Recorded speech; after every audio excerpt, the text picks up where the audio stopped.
नमस्कार दोस्तों, स्वागत है आपका हमारे ओनली शिक्षक यूट्यूब चैनल में। डेट है आज की 2 अक्टूबर 2020।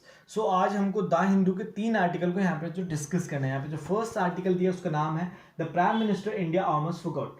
इस आर्टिकल में आज हम लाल बहादुर शास्त्री जी के बारे में पढ़ेंगे, जो भारत के प्रधानमंत्री भी रह चुके हैं, जिनका जन्म 2 अक्टूबर को ही हुआ था। उन्हीं के बारे में यह आर्टिकल है, क्योंकि आज हम उन्हें भूलते जा रहे हैं और उनकी महत्वता थोड़ी कम होती जा रही है, क्योंकि आज गांधी जयंती है, सब उन्हें याद करते हैं, लेकिन इनके बारे में किसी का ध्यान ही नहीं जाता। लाल बहादुर शास्त्री जी भारत के सेकंड प्रधानमंत्री थे। 1964 से लेकर 1967 तक उनका कार्यकाल रहा था। इनके बारे में बोला जाता है कि इनके द्वारा 40 साल तक सर्व किया गया था भारत की फ्रीडम मूवमेंट्स में और इंडियन नेशनल कांग्रेस और इंडिपेंडेंट गवर्नमेंट में। इनके द्वारा कार्यकाल में बड़ी ही तेजी से कार्य किए गए और उनकी मृत्यु अचानक से होने के कारण सभी परिजनों की सिचुएशन खराब हुई और इन्हें भुला दिया गया धीरे धीरे। आज उन्हें भुला इसलिए दिया गया क्योंकि उनसे पहले जो मिनिस्टर्स आए थे, उनके बाद जो मिनिस्टर्स आए, उनके लंबे कार्यकाल के कारण इनके एक्शंस को दबा दिया गया।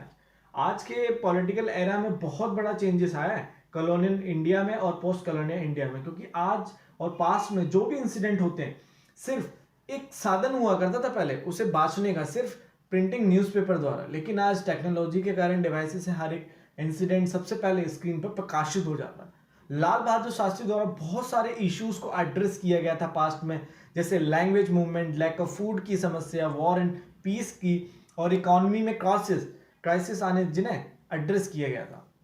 लाल बहादुर शास्त्री जब एक सिर्फ मिनिस्टर थे इंडियन नेशनल कांग्रेस में, जहां पर उनके द्वारा 2 बार रिजाइन किया गया था रेलवे एक्सीडेंट के लिए 1956 में। लाल बहादुर शास्त्री जी 6 में से एक कैबिनेट पोस्ट पर थे, जिनके द्वारा उस कैबिनेट पोस्ट को रिजाइन किया गया 1963 में पार्टी ऑर्गेनाइजेशन में कार्य करने के लिए, कामराज प्लान के लिए। और जब पंडित जवाहरलाल नेहरू जी की हेल्थ इशू ज़्यादा खराब हुई, जिसके लिए इन्हें प्राइम मिनिस्टर का ओहदा दिया गया था 1964 में। इसके लिए इलेक्शन भी कंडक्टेड कराए गए थे Indian institute of public opinion, जिससे उन्हें आधे वोट मिले थे और उन्हें जब कार्यकाल प्राप्त हुआ प्राइम मिनिस्टर का, जहां पर बहुत ज्यादा सिचुएशन से घिरा हुआ था वो कार्यकाल। इंडिया एक प्रत्येक व्यक्ति के लिए चैलेंजेस था, बहुत सारे उन कार्यों को पूरा करना था उनके लिए, जिन्हें उनसे पहले पूर्व प्राइम मिनिस्टर नेहरू द्वारा पूरा किया जाना था। आगे बोला जाता है कि प्राइम मिनिस्टर लाल बहादुर शास्त्री जी के कार्यकाल काफी ज्यादा चेंजेस आए। उनके द्वारा बहुत सारे कार्य की स्थापना की गई, उनके द्वारा भारत में फैली फूड की कमी को पूरा किया गया, और उस समय पर सेकेंड वर्ल्ड वॉर के कारण सभी कंट्रीज की सिचुएशन बहुत ज़्यादा खराब थी। उनके कार्यकाल में फॉरेन एक्सचेंज मार्केट में गिरावट आई, फूड को ज़्यादा प्रिकॉर करने में भारत में, और उनके द्वारा हर एक एरियाज प्रोविंसेस को स्मॉल करके वहाँ पर सरप्लस डेफिसिट जोन बनाया गया, जहाँ पर थोड़ा थोड़ा करके राशन दिया गया धीरे धीरे, और उन्हीं द्वारा भारत में फूड कॉर्पोरेशन ऑफ इंडिया को लाया गया, जिससे बाद ग्रीन रेवोल्यूशन को लाया गया था भारत में। इतने सारे सिस्टम में चैलेंजेस और स्ट्रक्चरल को एड्रेस किया गया, जिसके लिए एक ऑर्गेनाइजेशन में कंसेंसस और फेडरल कॉर्पोरेशन की जरूरत थी, जो प्राइम मिनिस्टर के ऊपर डिपेंड करता था, और वो सब चीजें इनके द्वारा की गई थी। शास्त्री जी का प्राइम मिनिस्टर बनना जो उनकी पार्टी ऑर्गेनाइजेशन के लिए काफी ज्यादा अच्छी बात थी, और उनके द्वारा भी बहुत सारे कार्य थे जो उन्होंने खुद से ही किए, क्योंकि वो सिर्फ सेल्फ करेक्टिंग मैकेनिज्म में विश्वास रखते थे, और उनके द्वारा उन मिनिस्टर्स पर रोकथाम सैंक्शंस भी लगाए गए खुद से ही, जो करप्शन कर रहे थे, जैसे पंजाब चीफ मिनिस्टर प्रताप सिंह कैरोन, ओडिशा के चीफ मिनिस्टर वीरेन मित्रा और union finance minister T Krishnamachari, इन सबको रिजाइन सैंक्शन दिए गए थे।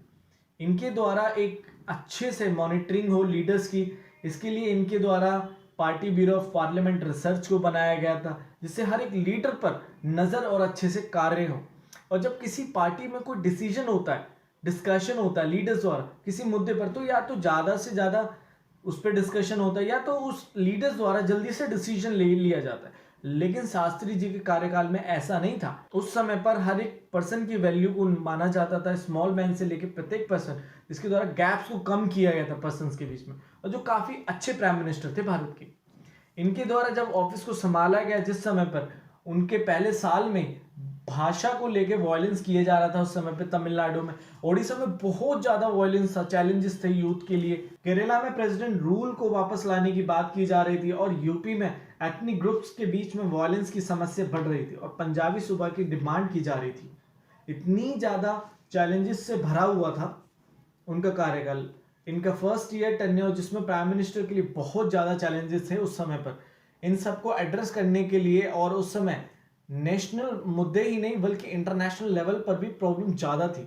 उस समय शास्त्री जी को नॉन अलाइंड मूवमेंट से भी निकलना था, और चाइना के न्यूक्लियर चैलेंज, जो आज चाइना ने न्यूक्लियर में महारत हासिल कर रखी, उस समय उन्हें सोवियत के लीडर्स चेंज होने से प्रॉब्लम्स को फेस करना पड़ रहा था। पाकिस्तान में उस समय पर न्यू लीडर को चुना गया था, जिससे हमारे और ज्यादा रिलेशन खराब हो रहे थे। प्रेसिडेंट अयूब खान और एंग्लो अमेरिकन कॉमनवेल्थ गेम, इतने सारे इश्यूज थे, इसके लिए उन्हें बहुत ज्यादा कार्य करने पड़े थे इन इश्यूज को एड्रेस करने के लिए। और कुछ अन्य इश्यूज भी थे, वियतनाम और सदर्न रोडेशिया। उनके द्वारा ही फॉरेन अफेयर मिनिस्टर को फर्स्ट टाइम नेपाल में भेजा गया था, जिससे टाई अप हो, और उनके द्वारा फर्स्ट एग्रीमेंट को लाया गया श्रीलंका के साथ में, क्योंकि उनके द्वारा नेबरहुड कंट्रीज की इंपोर्टेंस को जाना गया था। आगे बोला जाता है इनके द्वारा नेबर कंट्रीज पर ध्यान तो दिया गया, लेकिन ज्यादा अच्छे से ध्यान नहीं दिया गया, क्योंकि उन नेबर कंट्रीज पाकिस्तान पर जो अंदर ही अंदर इंडिया के अगेंस्ट में होती जा रही थी, जिसकी शुरुआत वॉर की 1965 में हुई, जब run of Kutch dispute Pakistan के साथ हुआ था। इसमें दोनों देशों की मिलिट्री आमने सामने ग्राउंड पर खड़ी थी, और उस बाउंड्री पर वॉर की जा रही थी, जिसे पाकिस्तान द्वारा मांग की गई थी। इसके लिए पहले ही मीडिएशन हो गया था, लेकिन जिसमें इंडिया को अपनी यह रन ऑफ कच्छ की टेरिटरी प्राप्त हुई थी। लेकिन 1947 के 18 साल बाद, मतलब कि 1965 में इंडिया और पाकिस्तान का वॉर हुआ जम्मू एंड कश्मीर के मुद्दे पर, जो इश्यूज 1947 से ही चल रहा था। इसके लिए पाकिस्तान द्वारा घुसपैठ भी की गई इंडिया में, और जिसके लिए उसे समर्थन भी दिया गया था कुछ पर्सन द्वारा, जिससे काफी ज्यादा नुकसान हुई। इतना ज्यादा क्लैशेस के लिए दोनों देशों के बीच में सीज फायर लाइन को लाया गया पंजाब के बॉर्डर पर सितंबर 1965। जिसके बाद काफी वॉर हुए, उसके बाद भी इंडिया पाकिस्तान के बीच में, और उनके द्वारा कोशिश यही की कि इस वॉर से बस इंडिया में कोई कम्युनल इंटरनल वॉर ना हो, जिसके लिए बहुत सारे प्रयास किए गए थे उनके द्वारा। और उनके द्वारा इंटरनेशनल का इंटरवेंशंस को रोका गया था, जो डिस्क्रिमिनेशन कर रहे थे इंडिया के अगेंस्ट में थे। जो उनके द्वारा जय जवान जय किसान की पॉलिसी को लाया गया था, जिससे स्ट्रेंथन किया जाए किसान को और जवान को, दोनों फील्ड्स को उनके द्वारा स्ट्रेंथन किया जा रहा था। इतने ज्यादा वॉयलेंस होने के बाद पाकिस्तान और इंडिया के बीच में शास्त्री जी द्वारा मीडिएशन के ऑफर को एक्सेप्ट किया गया, जिसके लिए टास्केंट गए थे वे, जहां पर उस एग्रीमेंट को साइन किया गया था पाकिस्तानी लीडर प्रेसिडेंट मोहम्मद अयूब खान के साथ में जनवरी 1966 में, जिससे दोनों के बॉर्डर इश्यूज को रिस्टोर्ड किया जाए। लेकिन इसमें कुछ घंटों बाद ही एक असुविधाजनक घटना घटी, शास्त्री जी की वहीं मृत्यु हो गई थी एग्रीमेंट साइन करने के बाद। और अयूब खान जो हेट करते थे इंडिया से, उनके द्वारा कंधा दिया गया था शास्त्री जी की कॉफिन को, जिसके लिए उन्हें भी प्रशंसा किया जाता है इस ह्यूमैनिटी के। लेकिन जो एग्रीमेंट था वो वहीं के वहीं खत्म हो गया था। आगे बोला जाता है कि शास्त्री जी के समय से आज काफी चेंजेस आए हैं इंडिया में भी। आज इंस्टीट्यूशन गवर्नमेंट उन्हीं के द्वारा स्थापित की गई थी। आज इंडस्ट्रीज का डिस्ट्रेस को एग्रीकल्चर द्वारा सॉल्व किया गया था, और उनके द्वारा इकोनॉमी के लिए हमेशा ही कार्य बहुत ज़्यादा अच्छे से किए गए। उनके टेन्योर में कार्य काफ़ी अच्छे थे, लेकिन बाकी मिनिस्टर्स के भी कार्य और टाइम के अनुसार उनके एक्शंस को दबा दिया गया था। उनके द्वारा पॉलिटिकल में लाए चेंजेस एक रेवोल्यूशन था, लेकिन अचानक मृत्यु के कारण उन्हें कम जाना जाता है, जिसके लिए बोला जाता है कि शायद उनके खिलाफ षड्यंत्र था उनकी अचानक मृत्यु का। अंत में बोला जाता है कि इनके टाइम पर भारत में नेशनल पॉलिटिक्स की भावना को बनाए रखा गया था, जहाँ पे पॉलिटिक्स नहीं खेली जाती थी, जहाँ पे एक नेशन के लिए कार्य किए जाते थे। और उनके द्वारा कास्ट और रिप्रेजेंटेशन को बनाया गया, लोगों के फेथ को कॉन्स्टिट्यूशन, उनके द्वारा कॉन्स्टिट्यूशन और रिप्रेजेंटेशन को बनाया गया लोगों के फेथ को, और उनके द्वारा हमेशा ही एक कोऑपरेशन के साथ वर्क किया गया पॉलिसीज को लेकर और अन्य कामों में। हमारा जो नेक्स्ट आर्टिकल है उसका नाम है अनडाइंग एम्बर्स। इस आर्टिकल का कंटेंट है वुमेन सेफ्टी। आज इंडिया में क्राइम रेट्स काफ़ी ज़्यादा बढ़ गया है, जिसके कारण एक वुमेन काफ़ी ज़्यादा इनसिक्योर फील करती, क्योंकि आज इतना क्राइम और गवर्नमेंट के इंस्टीट्यूशन द्वारा कोई एक्शन ना लेना, जिससे वुमेन की प्रॉब्लम बढ़ती ही जा रही है। यूपी के हाथरस में अभी रिसेंटली में ब्रूटल रेप हुआ एक 19 साल की दलित गर्ल के साथ में। इसके साथ ही ब्रिटेलिटी हुई 14 सितंबर को, और जिसने अपना दम तोड़ दिया था 19 सितंबर को। इसे 19 सितंबर की रात को उसकी बॉडी का अंतिम संस्कार कर दिया गया, जिसमें उसकी फैमिली मेंबर्स नहीं थे, बल्कि पुलिस पर्सोनल्स द्वारा किया गया था।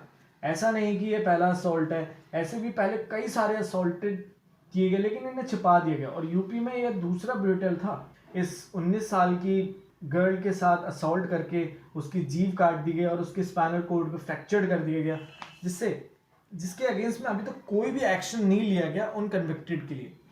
आज यूपी में सेक्सुअल वॉयलेंस के केसेस सबसे ज़्यादा हैं और भारत में इन सेक्सुअल वॉयलेंस से बहुत सारी फीमेल्स के साथ ऐसे क्राइम्स का सामना करना पड़ रहा है और ये क्राइम्स केसेस बढ़ते ही जा रहे हैं। इसके लिए आज रूल्स रेगुलेशन तो हैं लेकिन फिर भी एक वुमेन की सेफ्टी खत्म होती ही जा रही है।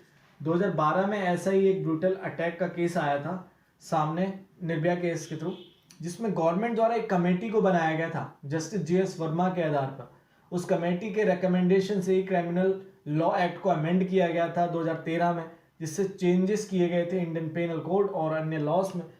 और देखिए कितना भारत का लॉ सक्षम रहा। उसके बाद 8 साल लगे उस निर्भया केस के 4 कन्विक्टेड को फांसी देने में, जिसके लिए उस केस का जजमेंट मार्च 2020 में दिया गया। आज यूपी गवर्नमेंट द्वारा स्पेशल इन्वेस्टिगेशन टीम को सेटअप किया गया, जिनके द्वारा फैमिलीज द्वारा कथन और केस की इन्वेस्टिगेशन होगी।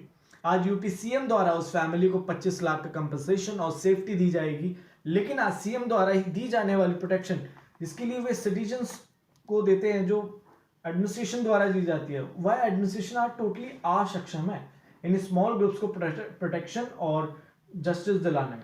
आज भारत में कास्ट के लिए बहुत सारे वॉयलेंस होते हैं, इसमें एक स्मॉल ग्रुप कास्ट के पर्सन के साथ भेदभाव, क्रूरता, वॉयलेंस की जाती है, उनके साथ किया जाता है सब, जैसा कि आज किया गया। उस दलित गर्ल के साथ ब्रूटल वॉयलेंस हुआ और अभी भी कोई जस्टिस के लिए बात ही नहीं बोली जा रही। उस गर्ल के दलित कास्ट से बिलोंग करने से उसे कुछ साल पहले ही स्कूल से निकाल दिया गया था। आज इन लोअर कास्ट के फीमेल्स के साथ बहुत ज़्यादा सेक्सुअल वॉयलेंस बढ़ता ही जा रहा है, इससे ये और ज़्यादा खत्म होते ही जा रहे हैं। आज यूपी में वुमेन प्रोटेक्शन के लिए यूपी की प्रोटेक्शन काफ़ी ज़्यादा गलत है, मीन्स की है ही नहीं है वहाँ पर, जो बिल्कुल प्रोटेक्ट ही नहीं करती है उनको। National crime record bureau data द्वारा बोला गया कि 2019 में वुमेन के अगेंस्ट में सबसे ज़्यादा क्राइम यूपी में रजिस्टर्ड किए गए थे।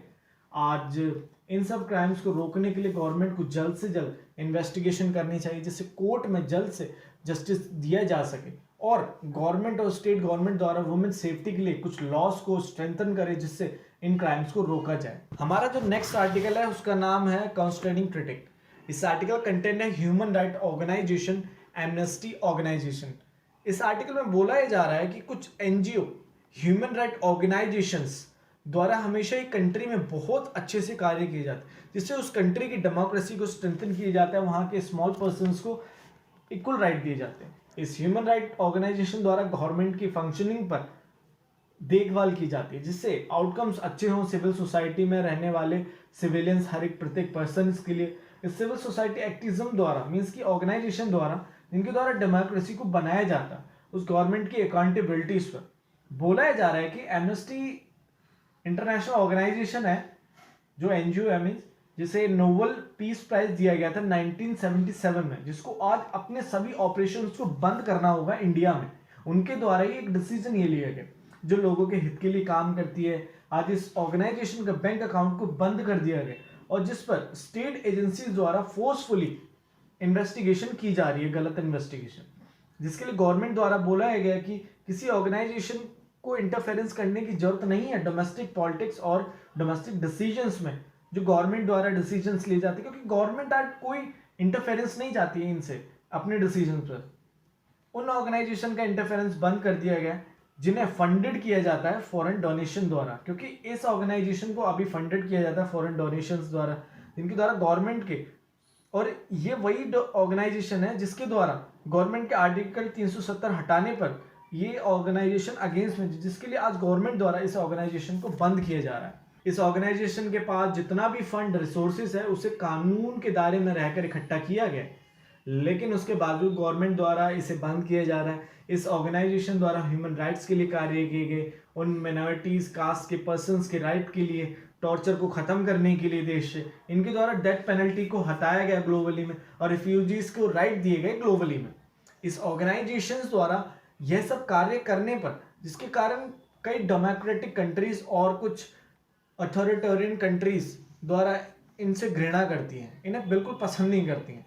आज इंडिया द्वारा इस ऑर्गेनाइजेशन को खत्म किया जा रहा है, जिससे रशिया कंट्री द्वारा इस ऑर्गेनाइजेशन को भी बंद कर दिया गया, क्योंकि आज ये कंट्रीज की पॉलिटिकल पार्टीज अपनी मनमानी अपनी मर्जी से काम करना चाहते हैं, लेकिन इन ऑर्गेनाइजेशन द्वारा इनकी अकाउंटेबिलिटीज को चेक किया जाता है ना, तो ये कंट्रीज आज किसी को कुछ बोलने नहीं देना चाहती। अगर आज इन ऑर्गेनाइजेशन को ऐसे स्टॉप किया जाएगा जिससे वर्ल्ड में लोगों के ह्यूमन राइट्स को खत्म कर दिया जाएगा, उन स्मॉल पर्सन्स के राइट्स को और उनकी पहचान को दबाया जाएगा इनके द्वारा, जो वहाँ की गवर्नमेंट है। भारत एक डेमोक्रेटिक कंट्री है जहाँ पर कॉन्स्टिट्यूशन से उसकी पहचान होती है, जहाँ पर हर एक पर्सन को राइट होता है, लेकिन इस गवर्नमेंट द्वारा इन ऑर्गेनाइजेशंस को अपना दुश्मन नहीं मानना चाहिए, बल्कि इनके द्वारा दिए गए इंटरवेंशंस, इनके द्वारा दी किसी भी डिसीजंस में रोकथाम लगाई तो गवर्नमेंट द्वारा अपनी फंक्शन को और स्ट्रेंथन करना चाहिए, इनके साथ बैठकर कुछ डिसीजंस को डिस्कस करना चाहिए। अगर वे कुछ डिसीजंस के अगेंस्ट में है तो लेकिन इनकी freedom of speech and expression को नहीं खत्म करना चाहिए, इनकी फंडिंग को रोककर, जिससे डेमोक्रेसी का पार्ट है जो गवर्नमेंट में गवर्नेंस करता है ये जो ऑर्गेनाइजेशन, वो खत्म हो जाएगा, जिससे एक पर्सन की आवाज़ ऊपर तक नहीं पहुंचा पाएगी। उन पर्सन्स की जो स्मॉल पर्सन्स हैं, स्मॉल कास्ट से जो बिलोंग करते हैं। सेंट्रल गवर्नमेंट द्वारा पास्ट के कुछ ईयर्स से गवर्नमेंट द्वारा ऑर्गेनाइजेशन की दखल अंदाजी नहीं पसंद करी, इनके डिसीजंस की चेकिंग की जाती है इनके द्वारा, जिसके लिए आज सेंट्रल गवर्नमेंट और इन ऑर्गेनाइजेशंस का रिलेशन काफ़ी ज़्यादा ख़राब है। इस सेंट्रल गवर्नमेंट द्वारा काफ़ी ज़्यादा फोर्स किया गया इन ग्रुप्स को, इनके द्वारा लाए गए बिल्स डिसीजंस को एक्सेप्ट करें, इसके लिए इन डिसीजंस की फंक्शनिंग को बोलते हैं कि यह डेवलपमेंट देगा देश को, इनके द्वारा जो भी डिसीजंस लिए गए, जैसा कि अभी हुआ मॉनसून सेशन में जहां पर foreign contribution regulation amendment act को ड्राफ्टेड किया गया बिना किसी कंसल्टेशन से पार्लियामेंट में, जहां पर कोई डिस्कशन नहीं किया गया इस सेंट्रल गवर्नमेंट द्वारा।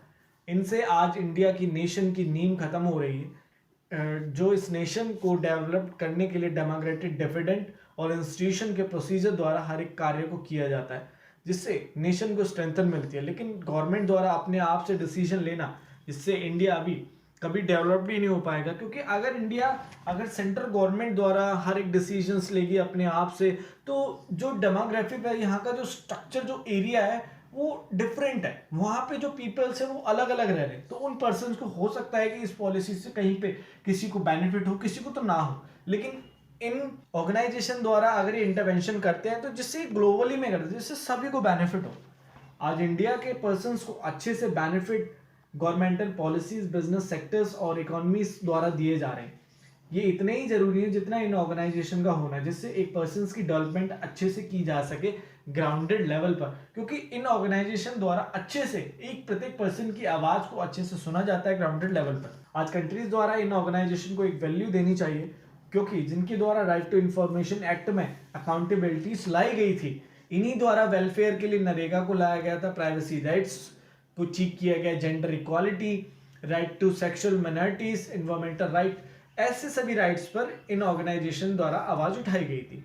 आज इन एनजीओ का बहुत अहम हिस्सा है भारत की डेवलपमेंट में, इसे रोकना नहीं चाहिए। और एमनेस्टी के लिए डिसीजन कि इस ऑर्गेनाइजेशन को भारत से हटाने का वापस लेकर इंडिया में नए रूल्स के साथ, रेगुलेशंस के साथ कार्य करे, जिससे जो माइनॉरिटी ग्रुप्स हैं उनको बचाया जा सके। सो आज हमने 3 आर्टिकल्स को डिस्कस किया। Thank you very much and I hope आपको वीडियो अच्छी लगी। अगर आपको वीडियो अच्छी लगी please like, share and subscribe जरूर करें। Thank you very much.